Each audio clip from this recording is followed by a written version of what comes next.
Okay, looking at this tree to cut. It's a really large tree.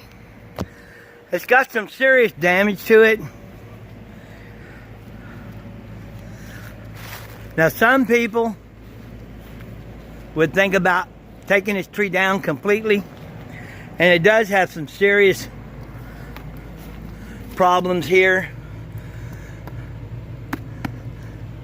But if you'll notice, this tree around the edges is very good and strong. It's got a really bad interior. This tree is bad enough to where I would advise, if you wanted to keep the tree, and it'll bush back out. If you want to keep the tree, I would cut it, that branch right there where that fork's at. You've already got one cut there, and I would cut everything, including this one. I'd cut it about right here. And that one, right there. I'd cut those. Now this tree over here, you can see this tree has some damage on this limb. Now this limb, it's obviously getting weak, maybe dry. So what I would do is I would cut this tree right here. I would cut that limb completely off. This one right here,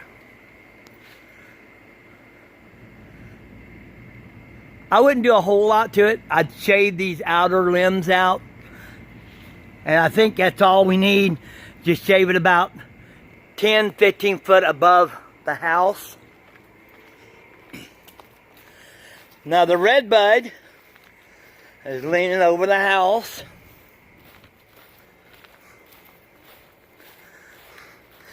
I've examined this redbud, and this limb, it's a pretty thick limb, but you can tell right here it's got some real issues. See here? See here? That is dead wood. I would cut this limb completely off. And I would cut this portion off to make sure there's no more weight on that tree on that side. Now I wouldn't cut it all the way down. I'd cut it right here, because there's some green growth right here. Although there is some green growth up there, it's just too much weight on this sick tree.